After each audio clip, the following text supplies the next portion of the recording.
Hello friends, வாங்க இன்றைக்கி கருவாட்டு குழம்பு வைக்க போகிறோம். கருவாட்டு குழம்புக்கு தேவையான பொருள் சின்ன வெங்காயம், தக்காளி, பூண்டு நசுக்கி வச்சுக்கிறோம். நாங்கள் முழுசாக போட்டால் எங்கள் வீட்டில் எல்லாம் பொறுக்கி வச்சிடுறாங்க, அதனால் நசுக்கி போட்டிருக்கோம். கருவேப்பிலை, புளி கரைச்சி வச்சுக்கிறோம். கருவாடு சுடு தண்ணியில் போட போகிறோம். வாங்க. கருவாட்டு குழம்புக்கு கத்திரிக்காயும் வாழைக்காயும் போட்டு நாங்கள் கருவாட்டு குழம்பு வைக்க போகிறோம். மொச்சக்கொட்டையும் போட போகிறோம். வாங்க, நீங்கள் எப்படி குழம்பு வைப்பீங்கன்னு சொல்லுங்கள். மொச்சக்கொட்டை 100 வாங்கின்னு வந்து வேக வச்சுருக்கோம். உங்களுக்கு தேவையான அளவு போட்டுக்கோங்க. எங்களுக்கு தேவையான அளவு நாங்கள் போட்டுக்கிறோம். அதை வச்சு வானலை வச்சுக்கோங்க. மண் சட்டியில் தான், மண் வானலில் தான் செய்ய போகிறோம். வானல் காஞ்ச பிறகு எண்ணெய் ஊற்றிக்கிங்க. தேவையான அளவு எண்ணெய் ஊற்றி எண்ணெய் காயட்டும். போடுங்க. கொஞ்சம் வெந்தயம் போடுங்க. வடகம் போடுங்க.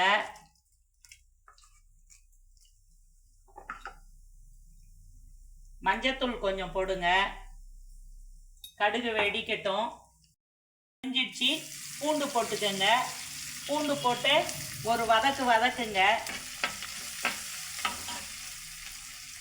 சின்ன வெங்காயத்தை தள்ளிக்கிங்க. வதங்கட்டும். வெங்காயம் வதங்குது.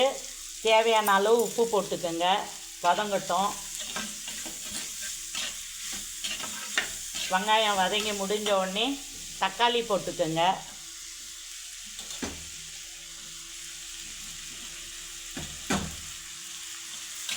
தக்காளி போட்டு வதக்குங்க. நல்லா வதங்கட்டும். வதங்கின பிறகு கத்திரிக்காயும் வாழைக்காயும் போடலாம். கத்திரிக்காயை போட்டு வதக்குங்க. கத்திரிக்காயும் வதங்கட்டும்.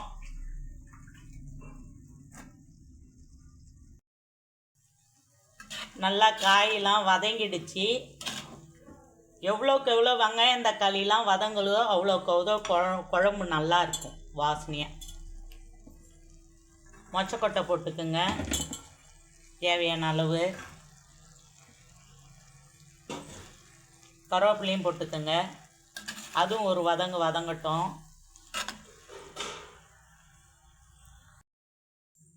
புளியை கரைச்சி வச்சுருக்குறோம்ல, அதுக்கு புளியிலே குழம்பு மிளகாத்தூள், வீட்டிலே நாங்கள் அரைச்ச மிளகாத்தூள். இது குழம்பு மிளகாத்தூள். உங்களுக்கு காரத்துக்கு ஏற்ற மாதிரி போட்டுக்கோங்க. ரொம்ப காரம் தேவைன்னா ரொம்ப காரம் போட்டுங்க. காரம் கம்மியாக தேவைன்னா காரம் கம்மியாக போட்டுங்க. போட்டு கரைச்சி வச்சு குழம்புல ஊற்றலாம். வாங்க. எல்லாம் வதங்கிடுச்சு.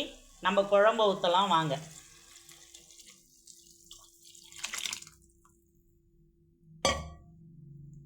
கருவாடை அலசி போடலாம்.